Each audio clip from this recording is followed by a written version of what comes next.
حدیث میں آتا ہے ایک شخص نے 100 انسانوں کو قتل کیا تو عالم کے پاس آیا. عالم نے کہا کہ من یحول بینہ وبین التوبہ. اس نے کہا کیا میری توبہ قبول ہوگی؟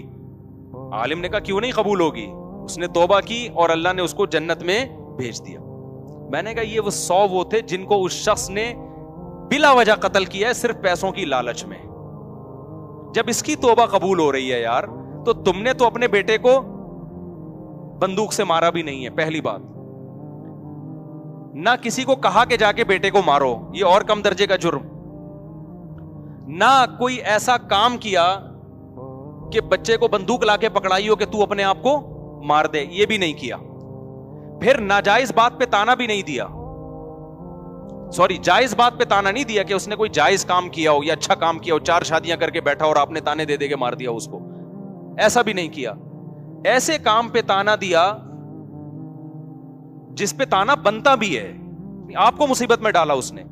پھر بھی اگر آپ سمجھتے ہو کہ جرم ہوا ہے تو میرے بھائی 100 انسانوں کو اپنے ہاتھ سے قتل کرنے والے کی توبہ جب 2 رکعت پڑھ کے قبول ہو سکتی ہے تو آپ کی کیوں نہیں ہو سکتی؟ تو میں نے کہا 2 رکعت پڑھ کے اللہ سے ایک دفعہ گڑ گڑا کے معافی مانگ لو, اے اللہ اگر اس میں مجھ سے زیادتی ہوئی ہے تو تو مجھے معاف کر دے. اور اس کی اور کوئی کفارہ نہیں ہے. اس کا قتل کا تو کفارہ ہے نا, قصاصاً اپنے آپ کو پیش کرو, اس کا کوئی کفارہ نہیں ہے. تو میں نے کہا پھر یہ تسلی رکھ لو کہ اب آپ کا جرم کیا ہو گیا ہے, معاف. بھائی سمجھ رہے ہو کہ نہیں سمجھ رہے؟ یہ اسلام کی گائیڈنس ہے جو گورے کے پاس نہیں ہے, مادہ پرستوں کے پاس نہیں ہے. میں نے کہا اس 2 رکعت پڑھ کے آپ ایک دفعہ تسلی سے توبہ کر لو گے نا, اس کے بعد بھی اگر آپ ڈپریشن میں جاتے ہو کہ یار پتہ نہیں میں نے جرم تو نہیں کیا, اس کا مطلب اب آپ مجرم ہو. اب آپ کیا کر رہے ہو؟ مجرم ہو. خوب سمجھو اس بات کو. علماء کہتے ہیں انسان سے کوئی گناہ ہو جائے, گڑ گڑا کے ایک دفعہ توبہ کر لے, پھر بھی اگر وہ اس گناہ کی ٹینشن لیتا ہے نا, اس کا مطلب اس میں تکبر ہے. یہ اپنے گناہ کو اللہ کی رحمت سے بڑا سمجھتا ہے, یہ سمجھتا ہے اللہ معافی نہیں کر سکتا, یہ جرم ہے. پھر معافی مانگو ایک دفعہ گڑ گڑا کے, اس کے بعد اس جرم کو ہمیشہ کے لیے بھول جاؤ, اور یہ تسلی رکھ لو کہ گناہ پہ سزا دینے والا کون ہے؟ اللہ. اور معاف کرنے والا بھی کون ہے؟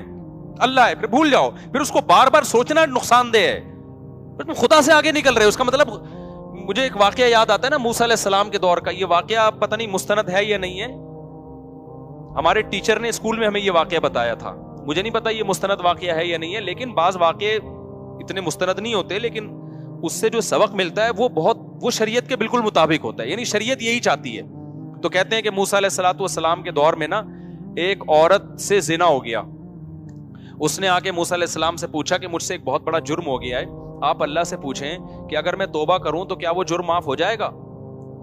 موسیٰ علیہ السلام نے اللہ میاں سے جا کے پوچھا, اللہ میاں نے کہہ دیا ہاں بھائی اس سے کہو کہ اللہ کے سامنے گڑ گڑا کے توبہ کر لے, معاف ہو جائے گا.